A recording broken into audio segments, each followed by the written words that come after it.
My name is Evelyn Carter, and if you are hearing my story now, it is because time has finally given me the courage that years of silence could not. At 81, people expect me to spend my days knitting on the porch or drinking tea in peace, watching the southern sun fade behind the oak trees of Charleston, South Carolina. But I have a story to tell, a truth so heavy that it has lived inside me like an unwelcome guest for decades. So if you're watching, baby, go ahead and like this video, comment where in the world you're watching from, and make sure to subscribe so you don't miss tomorrow's story. 'Cause this ain't just my story, it's the story of too many women who had to smile through the silence.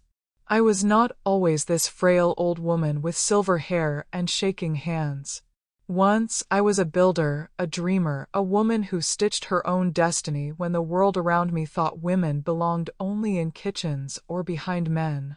I was born in Charleston, in a neighborhood where opportunity rarely came knocking.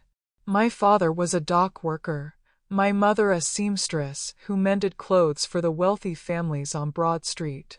I grew up watching her fingers fly over the needle, taking scraps of fabric and turning them into something fine enough to be admired. She didn't have much, but she taught me the value of detail, of making beauty out of struggle.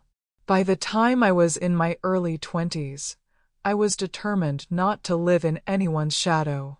I started a tiny stall at the market downtown, selling fabrics I bought on credit from suppliers who looked at me with doubt in their eyes. "You'll never last, Evelyn," they said. But I did. And not just last, I thrived. Within a decade, my stall grew into a shop, and my shop became a small chain. By the mid-1970s, I owned 5 fabric stores scattered across South Carolina. People began to call me the Fabric Queen of Charleston. It wasn't just about cloth or color. It was about freedom. Every roll of silk, every yard of cotton was a piece of my independence, a testament that I had built something with my bare hands. But success has a way of leaving a hole in your heart. The money, the recognition, the invitations to sit on boards and councils, they were all intoxicating. Yet, when the lights dimmed, I was still alone in a bed far too big for one woman. My daughters, Clara, Sophie, and Emily, were young then, my pride and joy. I raised them in comfort, determined to give them more than what I had known. But children grow, and the nights grow colder, and somewhere deep down, I longed for someone to look at me not as a businesswoman or a mother, but as a woman worthy of love. That was when Daniel Whitaker walked into my life. Daniel was everything I thought I didn't want, 15 years younger, bold, and charismatic in a way that made people turn their heads when he entered a room. He came to me as an accountant, introduced by a colleague who insisted my growing business needed someone sharp, efficient, and modern. At first, I only saw him as that, an employee. But slowly, the lines began to blur. He had a way of listening that disarmed me. When I spoke of the struggles of being a woman in business, he didn't dismiss them. He leaned in, nodding, validating me in ways no man ever had. When I doubted myself, he would say, "Evelyn, you've built an empire out of threads and determination. You're unstoppable." His words sank deep, filling cracks I hadn't even realized were there. By the time he placed his hand over mine one late evening, while we went over store accounts, I was already halfway gone. I was 47, a mother of 3 teenage girls, and Daniel was just 32. People whispered, of course they did. Why would a young man like that be with a woman her age? Charleston was a small town with a long memory, but I didn't care. For the first time in years, I felt alive. Our romance was a whirlwind. We married within 18 months of knowing each other. The wedding was small, held in the backyard of my home, beneath the shade of magnolia trees. My daughters, Clara, 15 at the time, Sophie 13, and Emily just 11 stood beside me, their faces glowing with joy, though in hindsight, I sometimes wonder if they truly understood the shift that was happening in our lives. Daniel became not just my husband, but my partner in business. He was brilliant with numbers, strategic with expansion, and fearless in negotiations. Under his guidance, my 5 stores grew to 15 within a few years. By the late 1980s, the Evelyn Carter Fabric Company was known throughout the South. We employed hundreds of people, supplied to designers in New York, and even began importing specialty textiles from Europe and Asia. But alongside the triumph came subtle changes, shadows that I ignored because I didn't want to disturb the fragile dream I had finally grasped. Daniel liked control. Not in loud, obvious ways, but in quiet, calculated ones. He made decisions without consulting me. He charmed my daughters, buying them gifts, listening to their complaints about me when teenage tempers flared. He knew how to make himself indispensable, not just to me, but to everyone around me. At first, I thought it was a blessing. A man who could keep my girls smiling, who could take the weight of my empire from my shoulders, who could stand beside me as both husband and confidant. But in reality, Daniel was weaving himself into every corner of my life, tightening knots I would only notice too late. Looking back now, I can see the warnings as clear as day. The way Clara's eyes lit up whenever Daniel complimented her. The way Sophie lingered at the dinner table when he told his stories.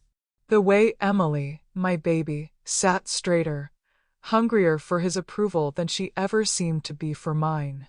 But in those days, I was blind. Or maybe I chose to be blind. I had worked so hard, for so long, and for once, I wanted to believe that life had rewarded me with love. If only I had known then that the very man I had welcomed into my heart, into my home, into my daughters' lives, would one day shatter everything I had built. By the early 1980s, I was living a life most women in Charleston could only dream about. My shops lined King Street and spread outward into Columbia, Greenville, and even Savannah, Georgia. What had started as a small market stall decades earlier had become a thriving fabric empire. When people needed silk, velvet, or custom textiles for their homes, they came to Evelyn Carter Fabrics. And beside me in every photograph, in every newspaper article, was Daniel Whitaker. He had become the polished face of our empire. Always smiling, always confident, shaking hands with suppliers and charming investors. He looked younger than his years, his hair always perfectly combed back, his tailored suits fitted like he'd stepped out of a magazine. If I was the backbone of the business, he was the gleaming smile that greeted the world. Together, we seemed unstoppable. But beneath the glamour of expansion, cracks were quietly forming. Daniel had a way of making people feel seen.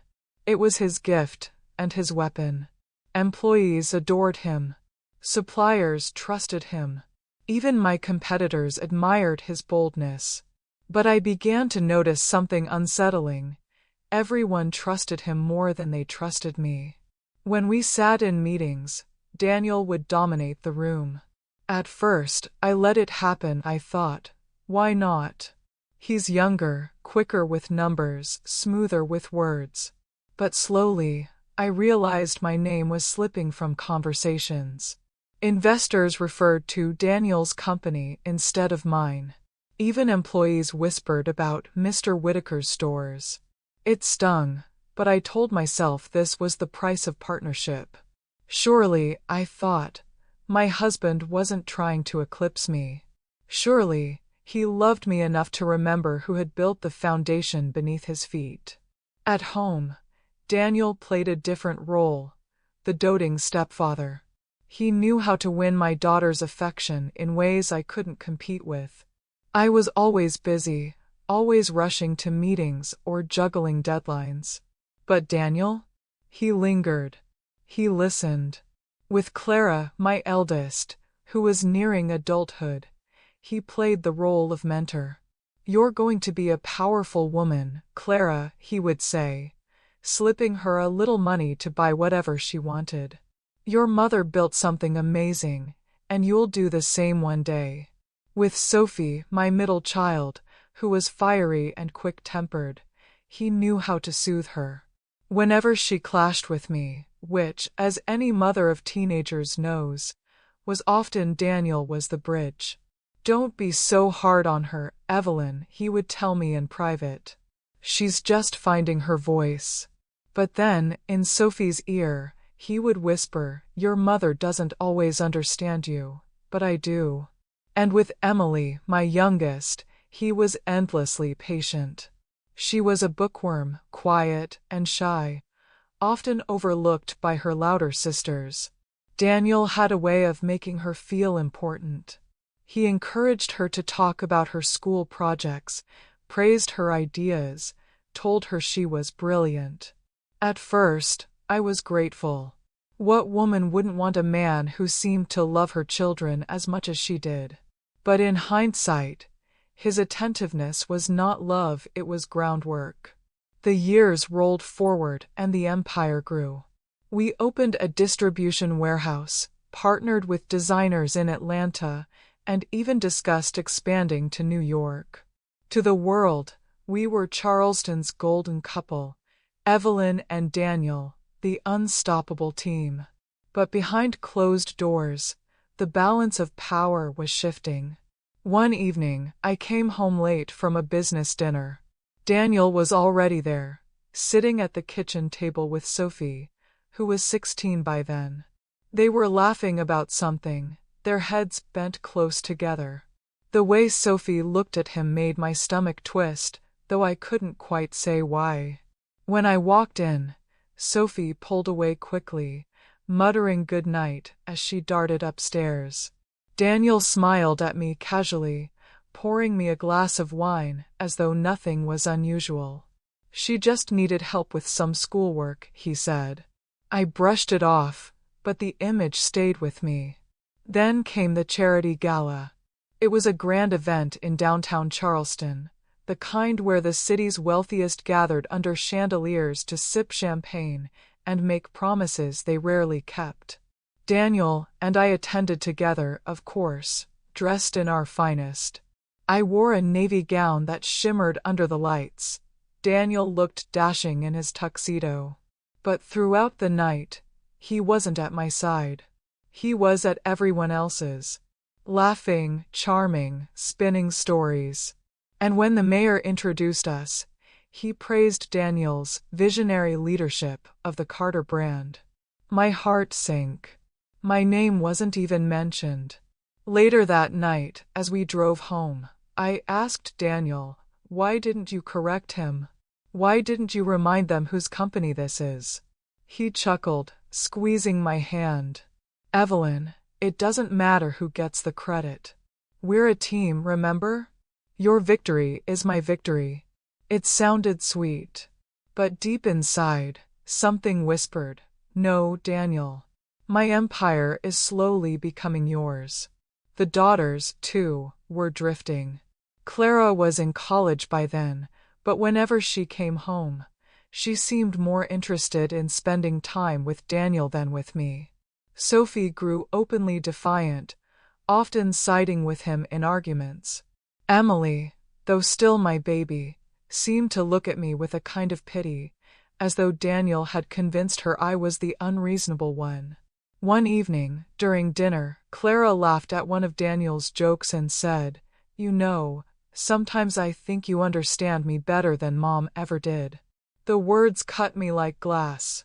Daniel only smiled, brushing it off with a wave of his hand, but I saw the flicker of satisfaction in his eyes. Still, I clung to the dream. I told myself every empire has challenges, every marriage its adjustments. We were building something bigger than ourselves, and I refused to believe the foundation could be crumbling. But the truth was already unfolding, piece by piece. Daniel was weaving himself deeper into my daughters' lives, deeper into my business, deeper into my identity itself. He was slowly erasing me, and I was too blinded by love, too desperate for companionship, to stop him. Years later, I would look back at that time, the expansion, the gala, the laughter around the dinner table, and realize it was all just the calm before the storm. Because soon, the veil would be lifted, and I would see Daniel Whitaker not as a partner or a husband, but as the most dangerous enemy I had ever welcomed into my home. The empire looked unshakable from the outside. 15 stores across the South, a warehouse buzzing with shipments, our names printed in glossy magazines. People in Charleston whispered about us as though we were royalty. Evelyn and Daniel, the power couple. The Carter-Whitaker dream team. But every empire has its cracks, and mine began with whispers I wasn't supposed to hear. It was an ordinary Thursday afternoon when the first shadow fell. I had returned early from a supplier meeting in Columbia.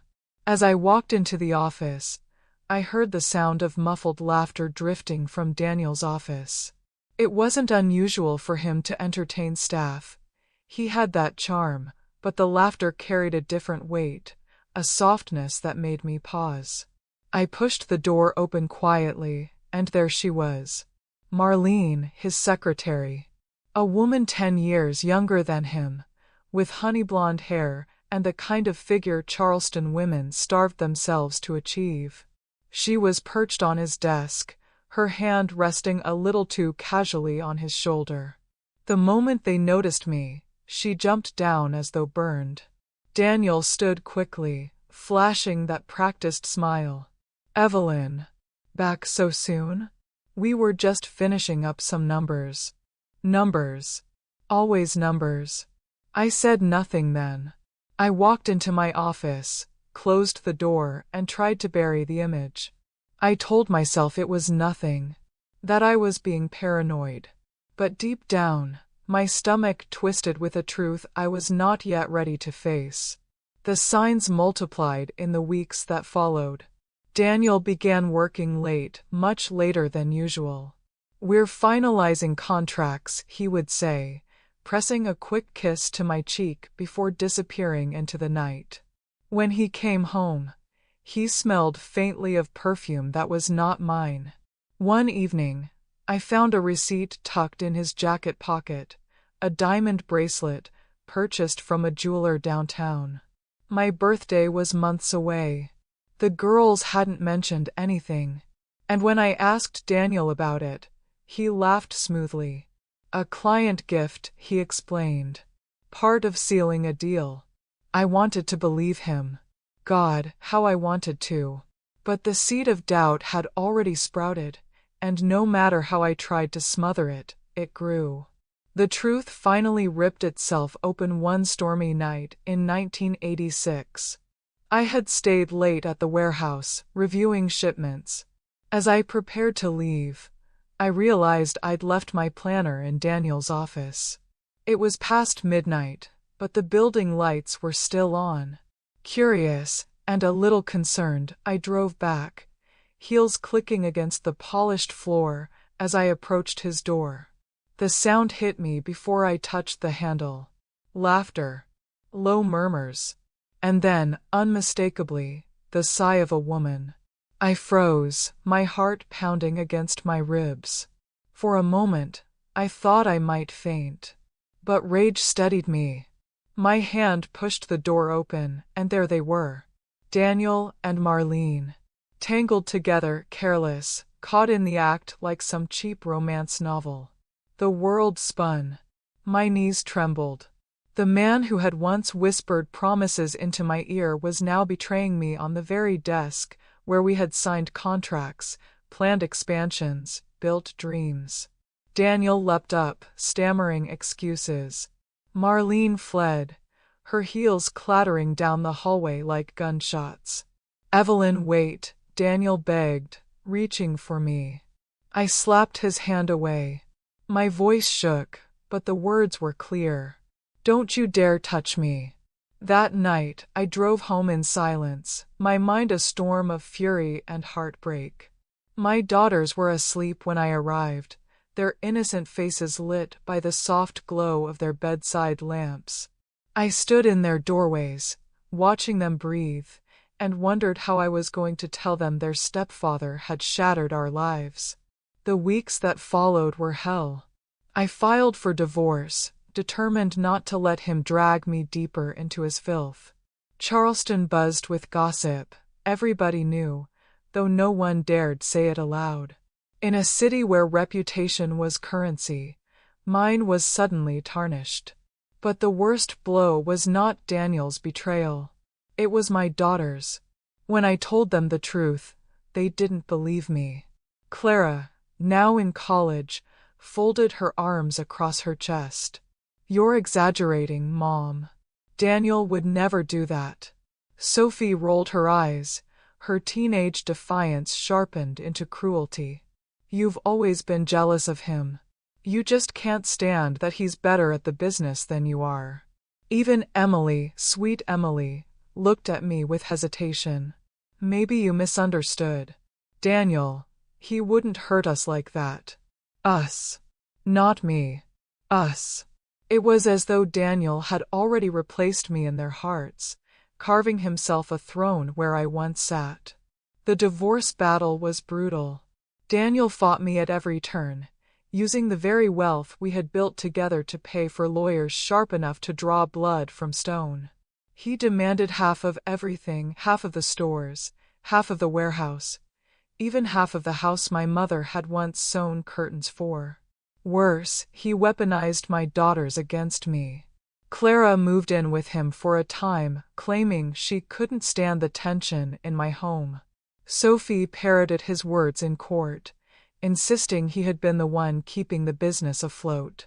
And Emily, my baby, she sat silently beside him, her wide eyes downcast, but her presence alone felt like betrayal. The judge awarded him more than I ever expected. He took stores, assets, money, pieces of my life carved away, until I felt like a hollowed-out shell. But the material loss wasn't the hardest part.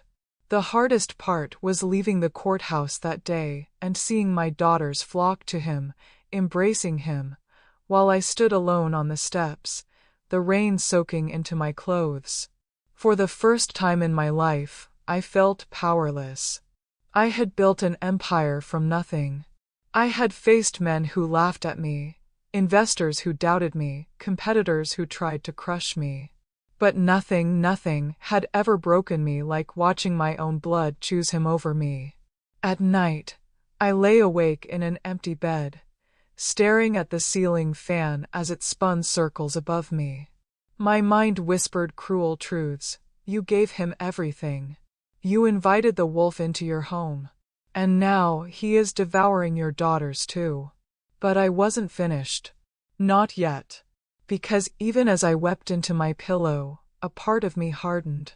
A part of me knew Daniel Whitaker had not played his final hand. And when he did, I vowed I would be ready.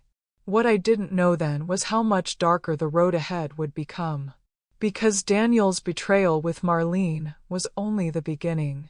The real horror would come when I discovered how deeply he had already entwined himself into the hearts of my daughters. And that, dear listener, was a truth that would nearly destroy me. By the time the ink dried on the divorce papers, I thought the worst was over. I had lost a husband, lost half my empire, and most painful of all, lost the loyalty of my daughters. But I told myself time would heal. Daughters fight with their mothers, families fracture and then mend. Surely, I thought, they would see through Daniel eventually. I was wrong. The storm had only just begun. It started with Clara, my eldest. She had always been ambitious, headstrong like me. She'd married young, against my advice, to a man who promised her the moon, but gave her nothing but disappointment. When that marriage crumbled, she returned to Charleston in pieces, bitter, ashamed, and searching for comfort. And who was waiting with open arms? Daniel Whitaker. I learned later how it began. Late night talks over wine. "You're stronger than your mother ever gave you credit for," he told her. "She never saw your potential, Clara." "But I do." Clara, broken from divorce, desperate for validation, fell straight into his trap. What started as mentorship turned into something else, something I can hardly bring myself to say aloud. He seduced her. My daughter. When I first heard the whispers, I dismissed them as gossip. Charleston thrived on scandal. People invented stories for entertainment. But the day I saw Clara riding in his car, her hand resting on his thigh like no daughter should touch a man she once called stepfather, my knees nearly gave way. Then came Sophie. Unlike Clara, she wasn't broken. She was angry, rebellious, always at war with me, always pushing boundaries. Daniel knew exactly how to handle that kind of fire by fanning it. He whispered poison into her ear. "Your mother doesn't understand you. She tries to control you because she's afraid of you. You're too much like me, too powerful, too independent." Sophie, barely 20, began spending nights at his home under the excuse of helping him with business. People talked, but I couldn't get through to her. One night, she came to my house, her voice sharp as a knife. "Mom, you need to stop slandering him. You're just bitter because he left you. He loves me, and I love him. That's the truth." Her words struck me like a death sentence. I felt as though the floor had fallen from under me. But the cruelest wound came from my youngest, Emily. Sweet Emily, the quiet one. She had always been my shadow, the child who slipped her small hand into mine when the world felt too loud. I thought, at least, she would stay with me. That she would see Daniel for what he was. But Daniel was patient. He played the long game with her. He praised her ideas, encouraged her studies, and told her she was brilliant. And when she was old enough to want her independence, he offered her opportunities, jobs, internships, introductions to powerful people. And in exchange, he took what he wanted. I still remember the night she confessed it, not to me, but to Sophie, within earshot of someone who carried the story back to me. Emily had said, in a voice heavy with guilt, "I know it's wrong, but I can't stop. He makes me feel special, like I'm more than just the youngest. Like I'm his equal." When I heard those words, something inside me broke so completely I thought I might never rise again. By then, Daniel had done the unthinkable. He had not only taken my empire, not only destroyed my reputation, he had stolen my daughters. Body, mind, and soul. I tried to intervene. I begged them to see the reason. I warned them of the danger. But each time, they turned colder. Clara accused me of being jealous. Sophie called me a liar. Emily avoided me altogether, her once trusting eyes filled with distance. Daniel had replaced me in every way. I was no longer their mother. He was everything. The weight of it nearly killed me. Nights stretched into mornings where I sat awake, staring at the walls of my empty home. I stopped eating. My once vibrant spirit withered. Friends urged me to fight, to expose him, but how? Without proof, it was just a bitter ex-wife's word against his carefully polished charm. Charleston's society still adored him. They whispered about poor Evelyn, the woman who couldn't move on, the mother who couldn't accept her daughter's choices. Inside, I screamed. But outside, I wore silence. There were moments when I thought of ending it all. Times when the loneliness pressed so hard against my chest I couldn't breathe. I would sit at the edge of my bed, pills in hand, wondering if slipping away quietly was the only escape. But each time, something stopped me. Sometimes it was the faint memory of my mother's voice, reminding me I had survived poverty, ridicule, and a male-dominated industry. Other times it was the thought of my granddaughter, Hannah, still too young to understand the evil swirling around her. And slowly, a new thought began to form. If Daniel had stolen my daughters with lies, then perhaps lies would be his undoing. If he had built his power on deception, then truth, captured and undeniable, could rip it all away. The seed of vengeance took root in me then. Not loud, not fiery. Quiet. Patient. Like a snake waiting in the grass. I would bide my time. I would play weak, play broken, let him believe he had finally crushed me. But one day, when he least expected it, I would expose him. Looking back, I sometimes wonder if my daughters saw through him and chose silence out of fear, or if they were truly blind. Perhaps the answer lies somewhere between. Perhaps Daniel's grip was so complete, so intoxicating, they couldn't tell the difference between love and possession. All I know is this: he had crossed a line no man should ever cross. And for that, justice would come not from the courts, not from society, but from me. Grief does not arrive all at once. It creeps in slowly, like water seeping under a door. First, it dampens your feet, then it soaks your clothes, and before long, you're drowning without realizing how deep the flood has grown. That was me in the years after Daniel seduced my daughters. I walked through each day with a hollowness inside, as though someone had scooped out my heart and left only a shadow of who I used to be. The house was too quiet. Once, it had been filled with the sound of laughter and arguments, the voices of girls slamming doors and shouting down hallways. Now, silence pressed against the walls like an unwelcome guest. My daughters had chosen him, and in doing so, they abandoned me. Even Hannah, my sweet granddaughter, only visited on rare occasions. Her parents made sure of that. When she did come, her small hands would clutch mine, and her innocent questions, "Grandma, why don't Mommy and Auntie live here anymore?" would pierce me deeper than any knife. I didn't know how to explain betrayal to a child. My health began to fail. Doctors told me it was stress, that my blood pressure was climbing dangerously high, that the fainting spells were my body's way of warning me. But I knew it was more than that. I was dying from a broken spirit.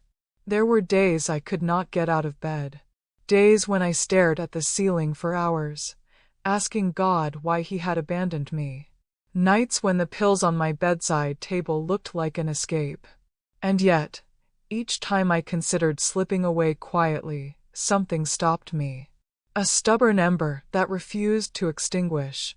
One night, I sat alone in the kitchen, the clock ticking loud in the stillness. I had pulled out a box of old photographs, faded images of myself in my 20s, needle and thread in hand, stitching fabrics that would later become the foundation of my business. There I was, smiling, sleeves rolled up, sweat on my brow but pride in my eyes. I stared at that younger woman and whispered to her, "Where did you go? What happened to us?" And in that silence, I heard the faintest answer, not with my ears, but with my soul: "I am still here. You just forgot." The ember inside me flared. I began to look at my pain differently. Yes, Daniel had taken everything. Yes, he had manipulated my daughters until they could no longer see me as their mother. But hadn't I built my empire from nothing once before? Hadn't I faced ridicule and mockery in a world where men tried to keep me small? If I had survived that, why not this? But I knew something now that I hadn't known then. Daniel was more dangerous than any businessman I had ever faced. He didn't just want money, he wanted control. He thrived on power. And the only way to destroy a man like him was to strip away the very lies that sustained him.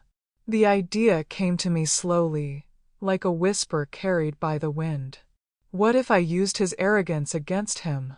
What if I pretended to be weaker than I was, lured him into revealing his sins, and captured the truth in a way no court could ignore? The plan began to take shape.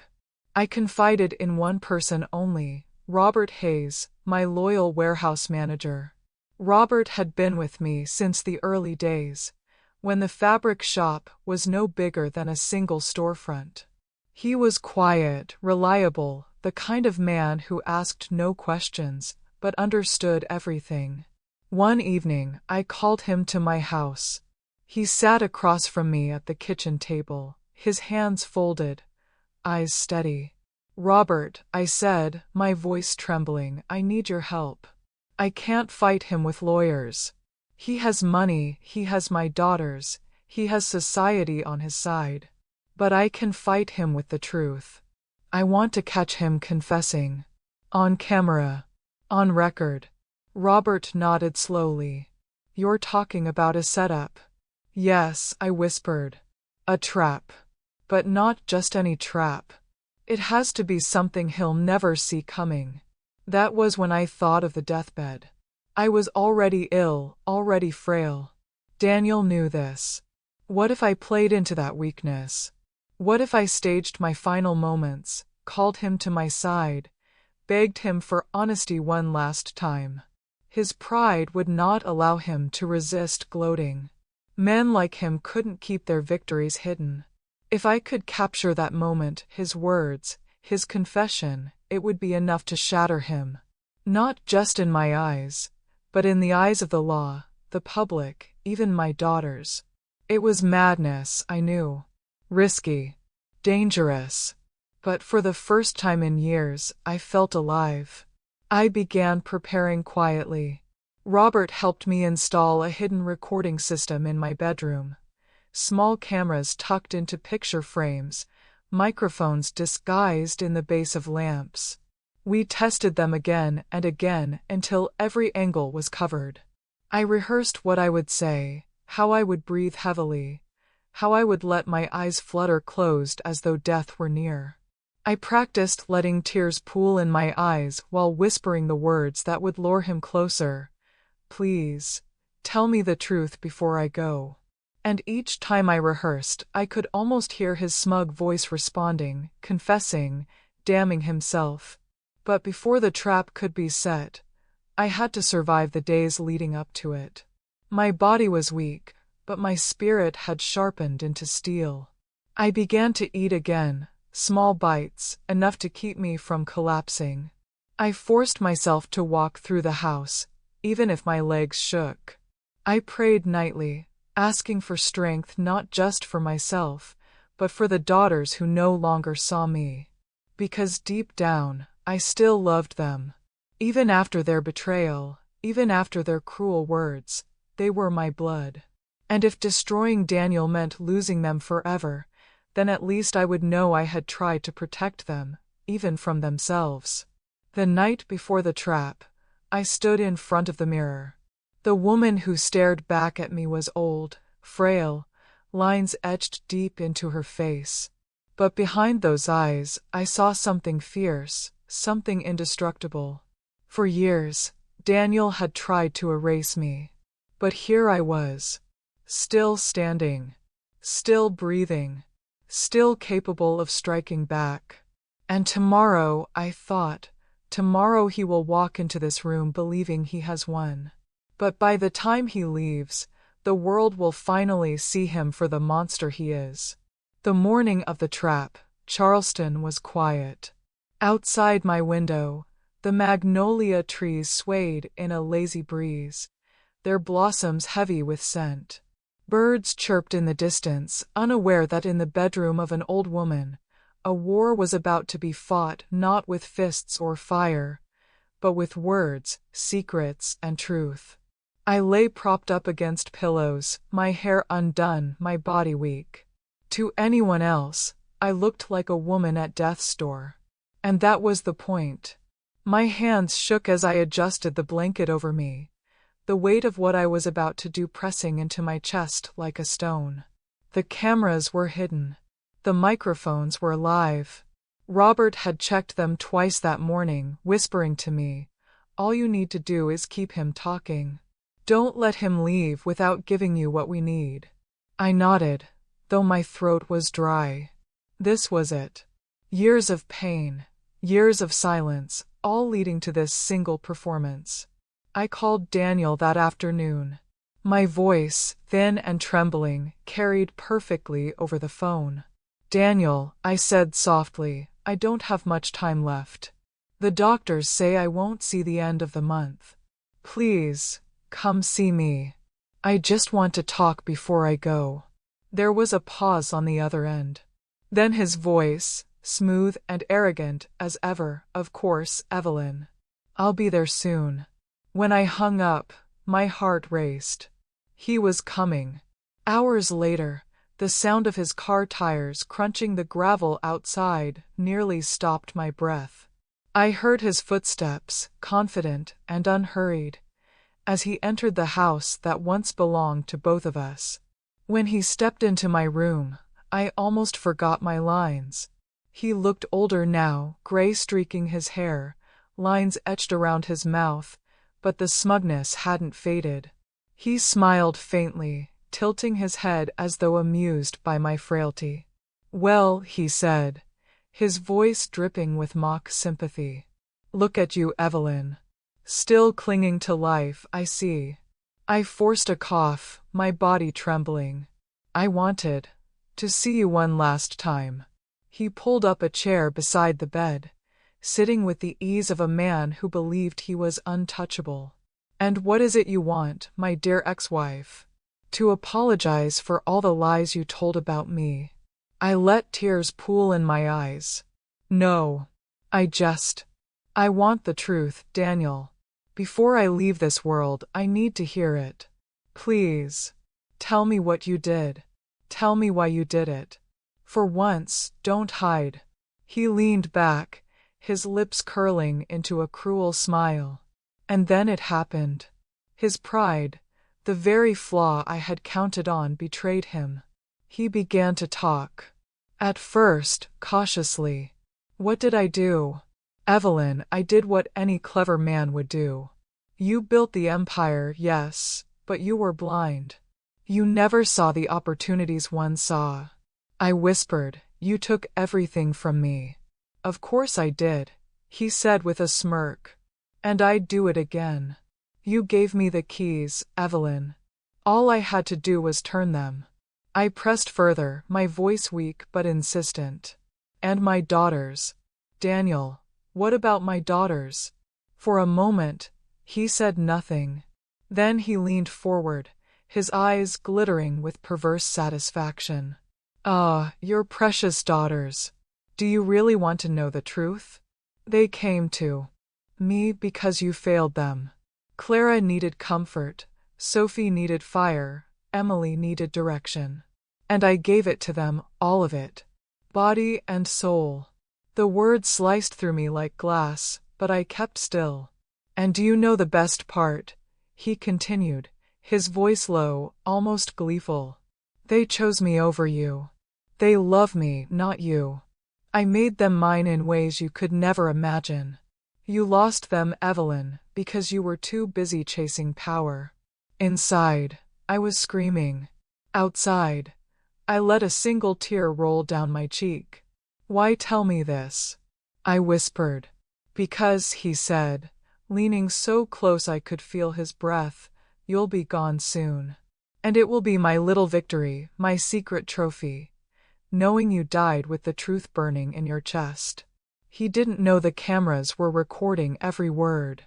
The microphones captured his smug tone, the cadence of a predator reveling in his sins. His confession wasn't just about business or betrayal, it was about the darkest crime of all, his exploitation of my daughters. When he finally stood, adjusting his jacket with satisfaction, I closed my eyes and whispered, "Thank you for the truth." He chuckled. "Rest well, Evelyn. The world won't remember you the way it remembers me." And then he left. The moment the door shut, I broke. My body shook with sobs so violent I thought they might tear me apart. I clutched the blanket, gasping for breath, every ounce of pain I had buried for years pouring out. But even through the tears, a flicker of triumph glowed in my chest. I had him. The truth was mine now, not just whispered suspicions or rumors, but his own voice, his own words, captured forever. Robert entered minutes later, his face pale but steady. "We got it," he said, holding up the recording equipment. "Evelyn, you did it." I nodded weakly, wiping my eyes. "Now," I whispered, "we make sure the world hears it." The weeks that followed were a blur. Robert helped me contact a lawyer I trusted, one who was unafraid of Daniel's influence. The recordings were transcribed, the video prepared. When the case was filed, Charleston erupted. Headlines blared across newspapers. "Businessman exposed in explosive confession." Whispers turned into outrage. Social circles that once adored him recoiled in horror. And the courtroom, the courtroom became the stage where Daniel Whitaker's empire finally crumbled. I sat there, frail but unbroken, as the judge played the recordings aloud. Daniel's voice filled the chamber, dripping with arrogance, each vile confession echoing against the walls. My daughters sat frozen, their faces pale, their eyes wide with a dawning horror they could no longer deny. The man they had trusted, defended, even loved, was revealed as a predator, a thief, a monster. Daniel's smug expression faltered for the first time. His mask cracked. And I, Evelyn Carter, the woman he had tried to erase, sat tall in my chair and watched him unravel. The gavel came down. The world finally saw him for what he was. And for the first time in years, I felt the faint stirrings of peace.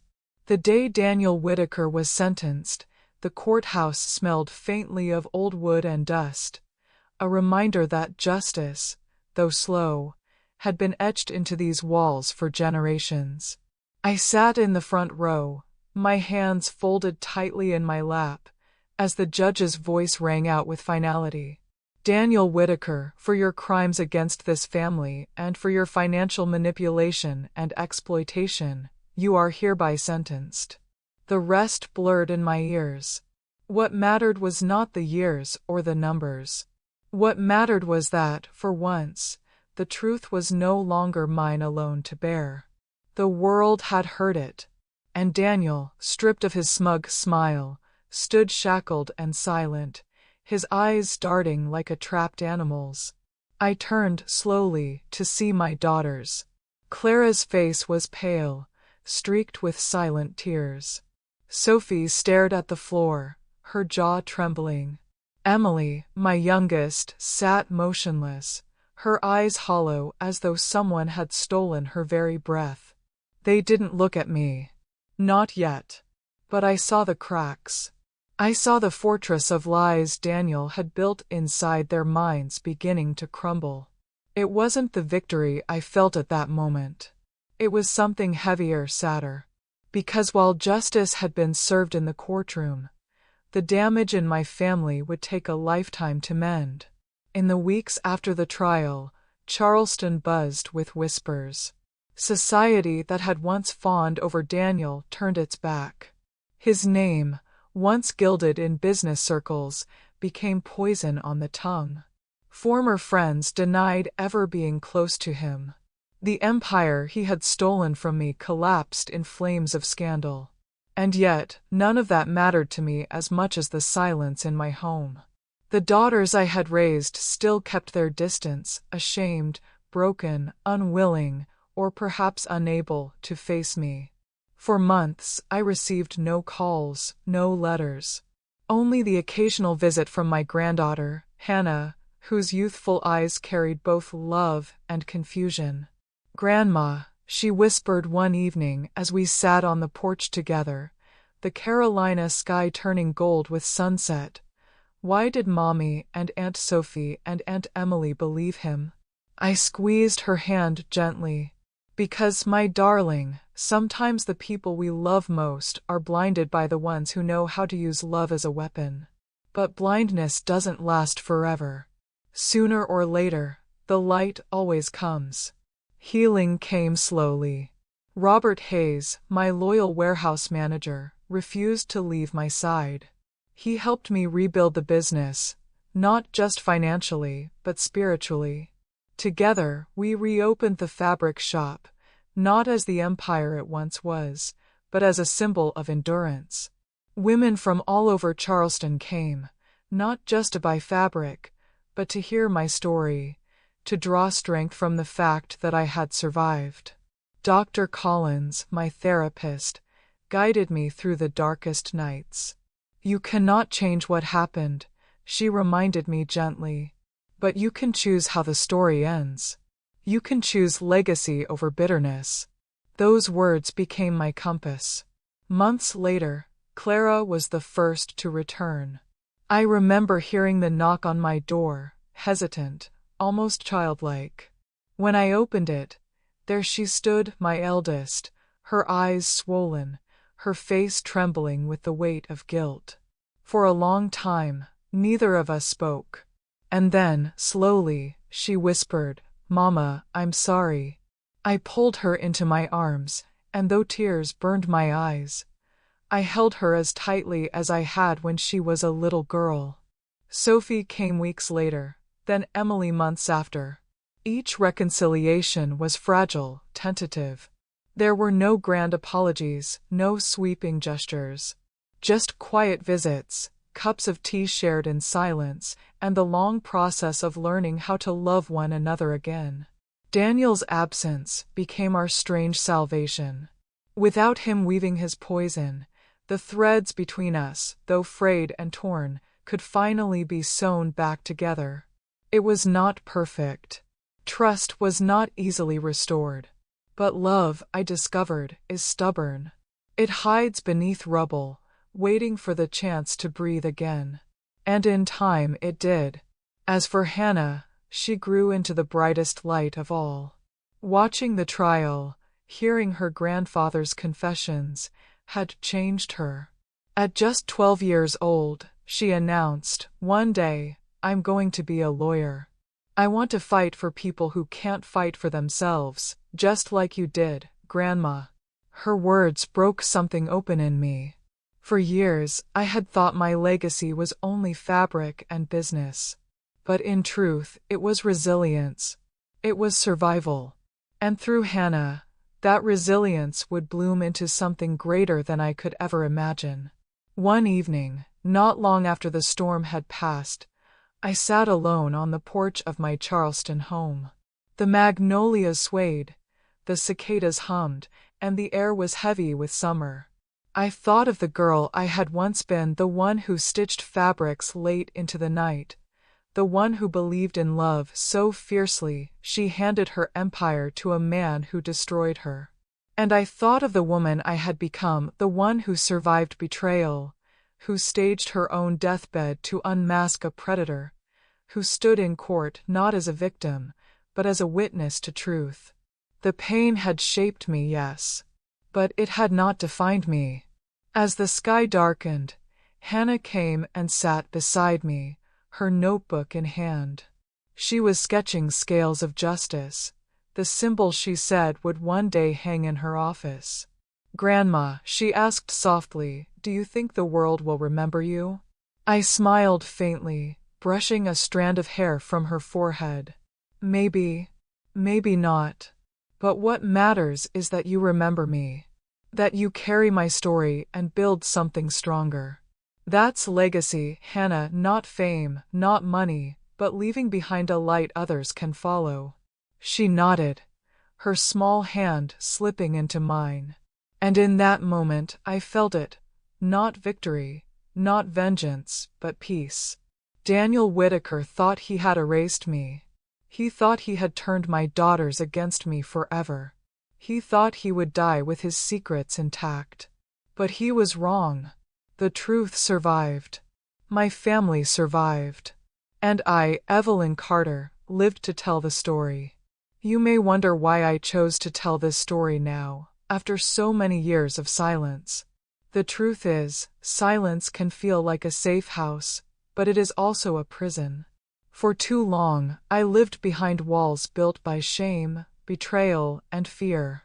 But tonight, I let those walls crumble, brick by brick, so that the truth might breathe in the open air.